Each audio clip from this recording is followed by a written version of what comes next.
प्रमुख गजाननजी थरकुडे उपस्थित आहेत।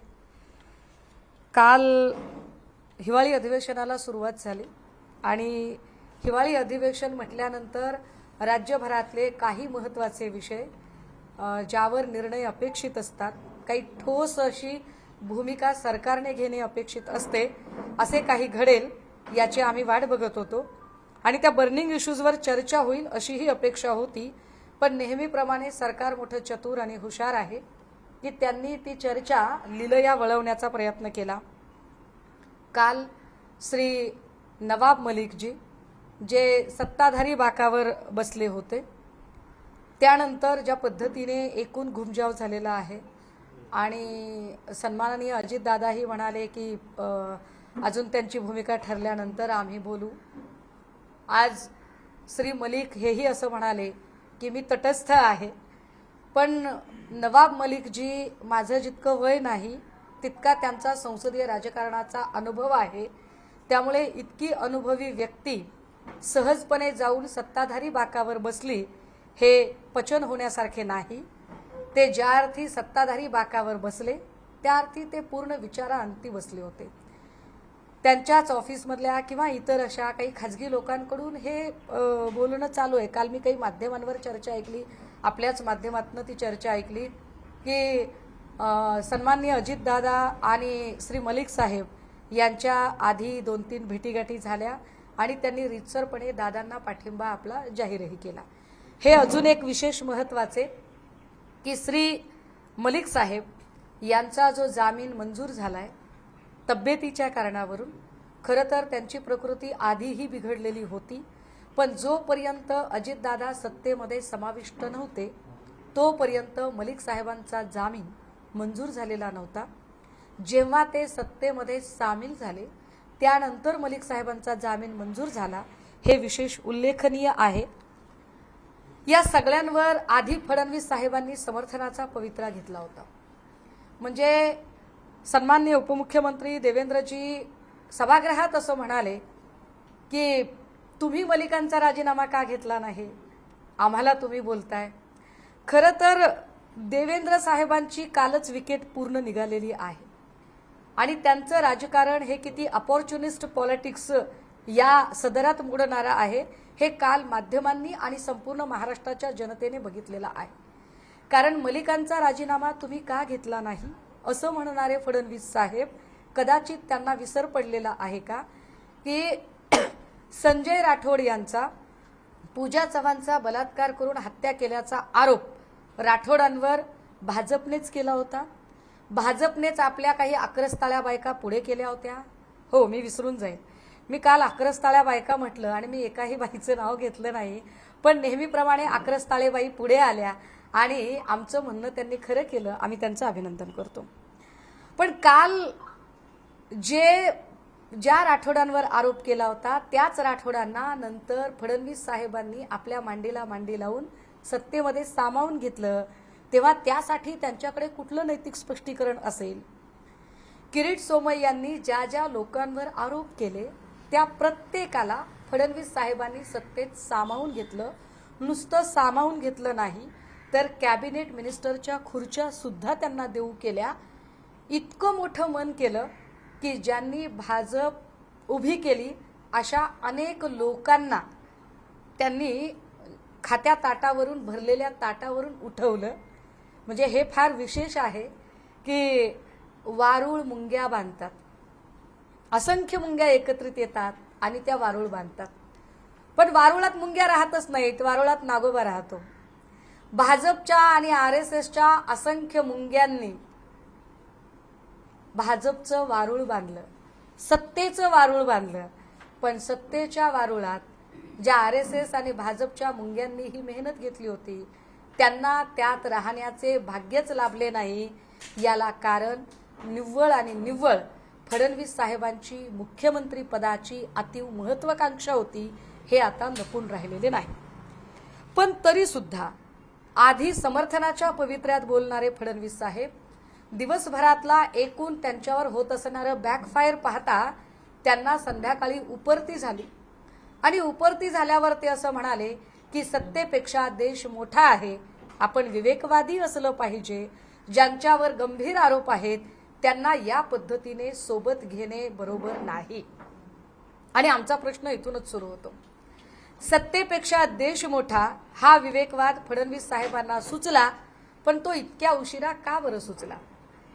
दसऱ्याच्या दिवशी राष्ट्रीय स्वयंसेवक संघाचे सरसंघ संचालक मोहन भागवतजी यांनी विवेकवादावरच भाष्य केले होते आणि तेव्हाही ते म्हणाले होते की सत्तेसाठी विवेक गहाण टाकता कामा नये, प्रत्येकाने आपला विवेक शाबूत ठेवला पाहिजे. परंतु भाजपाचा एकूण प्रवास बघता एकीकडे एक अटल बिहारी वाजपेयी आमच्या समोर एक उदाहरण दिसतात की जे एका मताने सरकार गडगडल्यानंतर संसदेमध्ये भाषण करताना सांगता आहेत की मंडी सजी हुई थी, बाजार पूरा तैयार था, माल बिकने के लिए भी तैयार था, लेकिन हमने खरीदना उचित नहीं समझा क्योंकि सरकारें आएंगी और जाएंगी, ये लोकतंत्र बचना चाहिए. असं म्हणत राजीनामा देणारे अटल बिहारी ज्या भाजपात होते त्याच भाजपाचा प्रवास आता लोकतंत्र येईल किंवा जाईल पण सरकार टिकलो पाहिजे यासाठी वाटेल ती फोडाफोडी करायला तयार होतं. ते फडणवीसजी जेव्हा विवेकवादाची भाषा करतात तेव्हा दसऱ्यामध्ये जो विवेक सांगितला गेला होता मोहन भागवत गुरुजींचा, त्या विवेकाकडे का लक्ष दिले नाही? तो विवेकवाद आपल्या पचनी पडला नाही का? तेव्हा आपल्याला या सगळ्या गोष्टी आठवल्या नाही का? महत्वाचे पत्र का लिहावे लागले त्यांना? कुणासाठी पत्र लिहिले? ज्या दादांना तुम्ही रोज भेटता, बोलता, बसता, स्ट्रॅटेजीच्या गोष्टी म्हणून हळूच अशा चिठ्ठी करून तुम्ही मुख्यमंत्र्यांना वगैरे दाखवता, तिथे तुम्हाला एक जाहीर पत्र लिहून एका अर्थी दादांनाच तोंडघशी पाडावंसं का वाटलं? का असं केलं? कारण आता तरी काही पत्राचा युग नाहीये आणि तुम्ही रोज भेटताच ना. हे पत्र तुम्ही दादांसाठी लिहिलं की चिडलेल्या महाराष्ट्रासाठी लिहिलं? बूंद से गई सो हौद से नहीं आती फडणवीस साहेब, हे आपल्याला जरा लक्षात आलेच असेल. पण त्यातही जर पत्र लिहायचेच असेल, खूप गंभीर आरोप असणाऱ्या लोकांना सत्तेत सामावून घेतले जाऊ नये असा जर फडणवीस साहेबांचा पवित्रा असेल तर फडणवीस साहेबांना अजून एक आम्ही प्रश्न विचारला पाहिजे की साहेब, आपण ज्या अजितदादांना पत्र लिहित आहात त्याच अजितदादांवर आपल्याच वरिष्ठ नेत्यांनी अर्थात सन्माननीय नरेंद्र मोदीजींनी 70,000 कोटीच्या घोटाळ्याचा, बँक घोटाळा आणि सिंचन घोटाळ्याचा आरोप केला होता. त्या 70,000 कोटीच्या घोटाळ्याच्या आरोपाला 48 तासही पुरते उलटले नव्हते, तोवरच आपण त्यांना सत्तेत सामावून घेतले. मग एवढा मोठा गंभीर आरोप भाजपनेच केलेला असताना भाजपनेच त्यांना सत्तेमध्ये का बरे सामावून घेतले? आता फडणवीस साहेबांनी ज्या कुठल्या ईश्वराला, सर्वात्मकाला, सर्वेश्वराला, जो कुणी खुदा, गॉड, अल्लाह, ईश्वर, जे काही तुमचा आदर्श श्रद्धास्थान असेल त्यांना प्रमाण मानून आपल्या अंतकरणावर हात ठेवून आपला अंतर्गत सत्सद विवेक जागृत करून आम्हाला एकाच प्रश्नाचे उत्तर द्यावे की फडणवीस साहेब, 70,000 कोटी घोटाळ्याचा आरोप भाजपने केला आणि तुम्ही त्यांनाच सत्तेत सामावून घेतले. मग आता तुम्ही पत्र कुणाला लिहायला सांगा की दादांनाच सत्तेत का सामावून घेतले? असे पत्र तुम्ही अमित शाह यांना लिहिणार की नरेंद्र मोदी यांना लिहिणार? याचं उत्तर फडणवीसांनी द्यावं. मग डुप्लिकेट वागणं थांबेल की नाही ते सांगा. कारण तुमचा दुटप्पीपणा हा आता लोकांच्या पुरता लक्षात आलेला आहे. गंभीर आरोपांचंच म्हणाल तुम्ही. पत्रात असंही म्हटलंय की आता ते जामिनावर आलेले आहेत, त्यांचे आमचे वैयक्तिक मतभेद नाहीत. याचा दुसरा अर्थ काय काढायचा आम्ही? देवाभाऊ, याचा अर्थ असा काढायचा का की दादा थोडा धीर धरा, आपण त्यांना तसेच तिकडे बाजूला ठेवूया, नंतर त्यांना यथावकाश क्लीन चिट देऊया, क्लीन चिट देऊन मग आपण त्यांना बॅक एंड एंट्री देऊया, असा याचा अर्थ आहे का? याचा नेमका काय अर्थ आहे तो फडणवीस साहेबांनी आम्हाला सांगायला हवा. त्याहीपेक्षा सत्तेपेक्षा देश मोठा असं जेव्हा तुम्हाला वाटतंय तेव्हा प्रदीप कुरुलकरांच्या बद्दल ऍक्शन घेताना सत्तेपेक्षा देश मोठा हे तुम्हाला आठवले नाही का? क्लीन चिट दिल्यानंतर फक्त जामिनावर बाहेर आहेत, केस पूर्ण क्लोज झाली नाही म्हणून मलिकांना सोबत घ्यायचे नसेल तर मग भावना गवळींची केस पूर्णतः क्लोज झाली आहे का? यशवंत जाधव यामिनी जाधवांची केस पूर्णतः क्लोज झाली आहे का? प्रताप सरनाईकांची केस पूर्णतः क्लोज झाली आहे का? अर्जुन खोतकरांची केस पूर्णतः क्लोज झाली आहे का? महत्वाचे प्रफुल्ल पटेल, हसन मुश्रीफ आणि दिलीप वळसे पाटील ह्या सगळ्यांची निर्दोष मुक्तता झाली आहे का? मग तरीही ते महत्वाच्या पदावर तुमच्यासोबत कसे काय बरे आहेत? फडणवीस साहेब, या सगळ्या प्रश्नांची उत्तरं तुम्ही यथावकाश द्यावी, पण तुमच्यासोबतच अजून एक, आणि या सगळ्यांच्या संदर्भाने पत्र कुणाला लिहायचं तेही सांगा. अजून एक महत्वाचं, दिवसभर ज्या भक्तांची भंबेरी उडाली होती, भाजपच्या ज्या भक्तांना कळत नव्हतं की आता मलिकांच्या येण्याचे समर्थन कसे करावे, त्या भक्तांना तुमच्या पत्राने थोडासा आधार मिळालेला दिसतोय. आणि त्या भक्तांमध्ये तुमच्या शाउटिंग ब्रिगेड मधला तो कंबोज का कोण, तो काहीतरी सांगत होता त्यांचा जामीन रद्द झाला पाहिजे. देवा भाऊ, तुमच्या बार्किंग ब्रिगेडला एकदा सांगा, पहला पत्थर वो उठाए जिसने पाप ना किया हो और जो पापी ना हो. बँक घोटाळ्याचे आरोप ज्या कंबोजवर आहेत आणि ज्या कंबोजला क्लीन चिट देण्यात आणि त्याचा क्लोजर रिपोर्ट न्यायालयाने ऑलरेडी फेटाळलेला आहे, असा आरोपी माणूस तुम्ही बोलण्यासाठी पुढे करता, तुमचा विवेकवाद कुठे गेलेला आहे? त्यातही महत्वाचे, हे सगळं जे काही गौड बंगाल आहे, जे आम्हाला दिसतं की तुम्ही हे कालच का काढलं, काल ठरवून तुम्ही मलिक अल्पसंख्याक आहेत, नवाब मलिक अल्पसंख्याक आहेत म्हणून त्यांच्यासाठी तुम्ही वेगळा न्याय दिलाय का? कारण बाकीच्या लोकांना तुम्ही सामावून घेतलेलं आहे. नवाब मलिकांच्याच बाबतीत तुम्ही असं का केलं, पण या निमित्ताने तुम्ही उघडे पडलात तेही खरंच आहे. पण यातही महत्वाचं की फडणवीस साहेब, तुमच्या कालच्या गदारोळाने तुम्ही पुढचे 3 दिवस अधिवेशनाचे एका वेगळ्या चर्चेकडे वळवण्याचा प्रयत्न करत आहात. करोडो रुपयाचा चुराडा अधिवेशनावर होतो, तो लोकोपयोगी प्रश्न मांडण्यासाठी. आणि लोकोपयोगी प्रश्नांमध्ये आमच्यासाठी महत्वाचे प्रश्न काय आहेत, तर मराठा ओबीसी आरक्षणाचं नेमकं काय होणार यावर चर्चा होणं अपेक्षित होतं. महाराष्ट्राची सामाजिक वीण उसवणार नाही यासाठी सत्ताधारी मुख्यमंत्री उपमुख्यमंत्र्यांनी काय ते आरक्षणासंबंधाने रिझोल्युशन इथं पास करावं, ते रिझोल्युशन पार्लमेंटला पाठवावं आणि पार्लमेंटने त्या संबंधाने विशेष अधिवेशन बोलवावं, ही प्रक्रिया अपेक्षित होती. अधिवेशनामध्ये आम्हाला तुम्ही अवकाळी पाऊस, गारपीट, नुकसानग्रस्त शेतकरी यावरही चर्चा घडवून आणाल असे अपेक्षित होते, पण काल तुम्ही प्राधान्यक्रम त्यालाही दिला नाही. आरोग्य व्यवस्थेची दुरावस्था आणि सरकारी दवाखान्यातून झालेले मृत्यू, तानाजी सावंतांचे गैरव्यवहार यावरही तुम्ही बोलाल असे अपेक्षित होते, पण तुम्ही लीलया चर्चा दुसरीकडे वळवताय. सगळ्यात महत्वाचं, महाराष्ट्राची तरुणाई ज्या ड्रगच्या विळख्यामध्ये अडकत चाललेली आहे, त्या ड्रग्सशी संबंधित असणाऱ्या विषयावर तुम्ही स्वतः म्हणाला होतात की मोठं नेक्सस बाहेर येईल. ते नेक्सस कधी बाहेर येणार आहे, त्याचं नेमकं काय होणार आहे? डे 1ला ज्या ज्या लोकांच्या संबंधाने मी स्वतः शंका व्यक्त केली होती, त्यातल्या कित्येकांच्या आता कारवाई आणि अटक सत्र चालू आहे. डॉक्टर मरसाळे, डॉक्टर देवकते यांची आता अटक झालेली आहे. परंतु नेक्सस कुठे आहे? कारण जी आहेत ही सगळी कळसूत्री बाहुले आहेत, यातला एकही प्रमुख नाहीये. कदाचित तुम्ही संजीव ठाकूरला अटक करून प्रकरण संपवायला बघाल, पण मला संजीव ठाकूर ही शेवटची कडी वाटत नाही.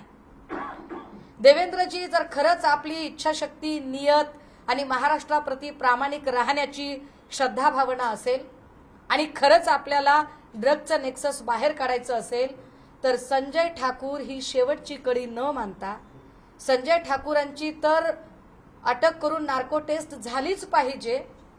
पण जशा ससूनमधल्या कारवाया झालेल्या आहेत, ललित पाटीलला मदत करणाऱ्या पोलिसांमध्ये अनेक पोलिसांच्या डिसमिस ऑर्डर आपण काढलेल्या आहेत, अगदी त्याच पद्धतीने कारागृहातून ज्या लोकांनी त्याला हलवले, कारागृहात ज्या अनेक गोष्टी घडत आहेत, कारागृहातून मुळात या सगळ्या गोष्टींना सुरुवात होते, ते कारागृह निरीक्षक, कारागृह महानिरीक्षक या सगळ्यांच्या संदर्भात आपली भूमिका काय असेल.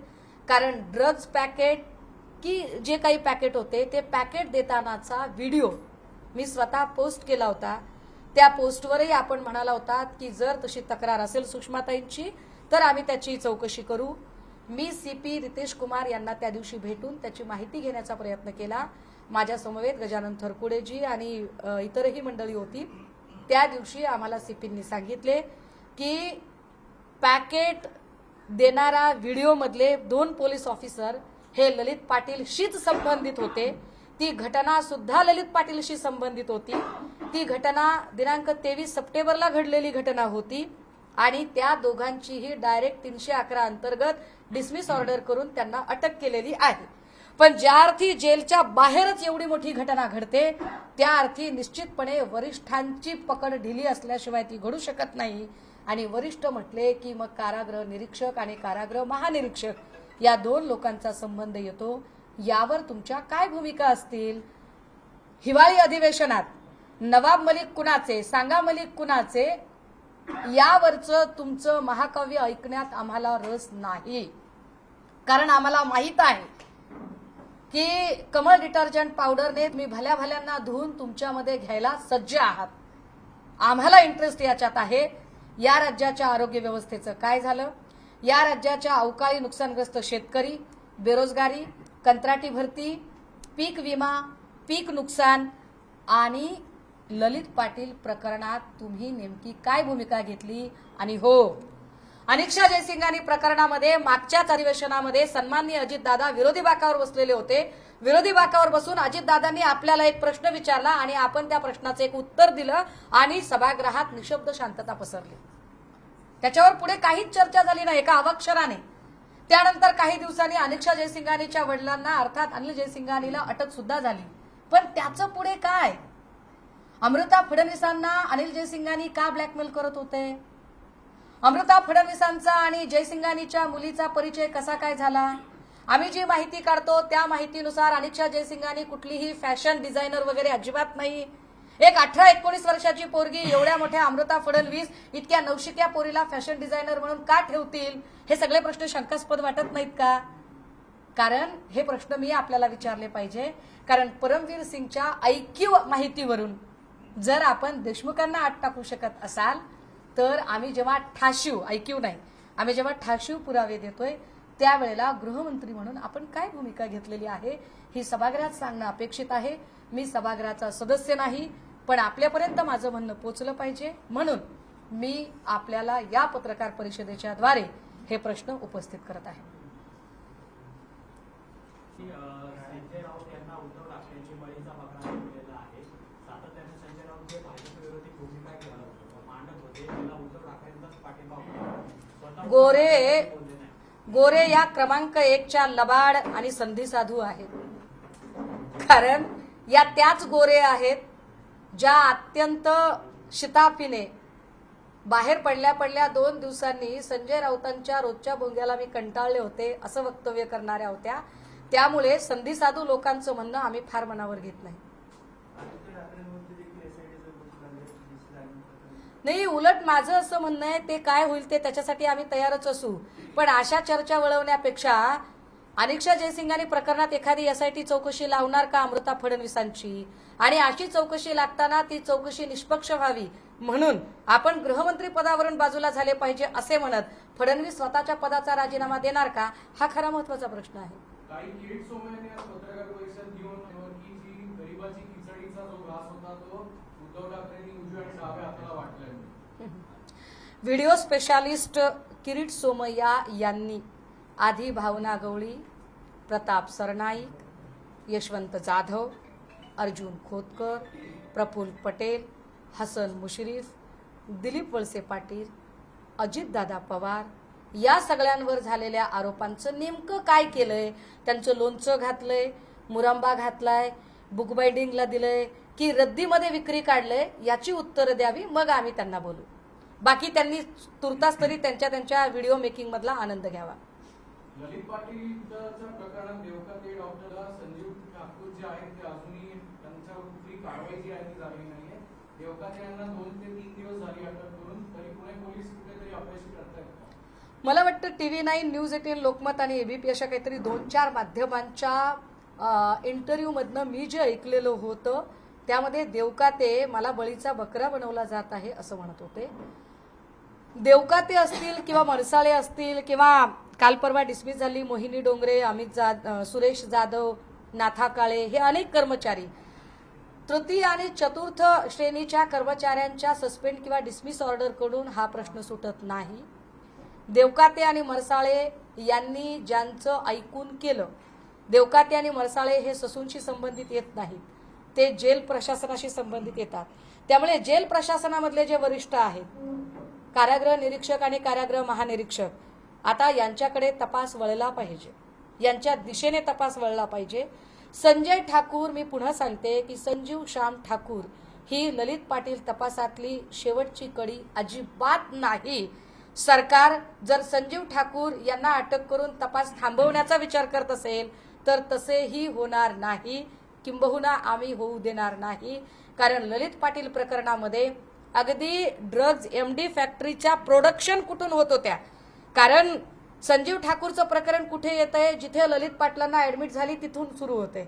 पण त्याच्या आधी मुळात ड्रग्जचं प्रोडक्शन कसं होत होतं, प्रोडक्शन करण्यासाठीच्या यंत्रणा कुणी कुणी मदत केली, त्याच्यासाठी असणारा डिस्ट्रीब्युटर, एजंट एजन्सी, पेडलर, अनेक मोठी जी चेन आहे त्या चेन मधले जर सगळे लोक बाहेर काढायचे असतील तर संजीव ठाकूरची नार्को टेस्ट करून पुढची चौकशी अजून होणं गरजेचं आहे. आणि ते होणार नसेल तर प्रसंगी शिवसेना उद्धव बाळासाहेब ठाकरे यांच्या आंदोलनाचं तर पवित्र आधीपासून आहे, पण सुषमा अंधारेला व्यक्तिगतरित्या पुन्हा उपोषणाला बसावं लागेल.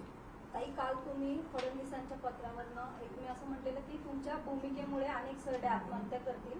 त्यावरती चित्रा वाघांनी असं म्हणले की तुम्ही मातोश्रीच्या खेटा कमी करा, नाही तर तुमच्यामुळे तिथे येणारे सरडे आत्महत्या करतील. नाही, मी म्हटलं ना की मी फक्त 11 ताळ्या बायका म्हटलं आणि उडता तीर त्यांनी अंगावर घेतला. मी त्यांचं अभिनंदन करते की 11 ताळेबाई हे नामाभिधान त्यांनी खरं करून दाखवलं. त्यांचं स्वागत आहे. आणि भाजपच्या या सगळ्या लोकांना ही सवय आहे, आपण जेव्हा एक प्रश्न विचारतो तेव्हा जाणीवपूर्वक ते त्याला कलाटणी देऊन दुसरीकडे नेतात. परंतु मला नाही वाटत की तिसऱ्या चौथ्या फळीतल्या कुठल्याही अशा बायकांच्या प्रश्नांना मी उत्तरं द्यावी. देश विदेशातील प्रत्येक घडामोडींचे लाईव्ह अपडेट मिळवण्यासाठी आता साम टीव्हीच्या सर्व सोशल मीडिया प्लॅटफॉर्मला लाईक, फॉलो आणि सबस्क्राईब करा. तसंच सर्व नोटिफिकेशनसाठी बेल आयकॉन प्रेस करायला विसरू नका.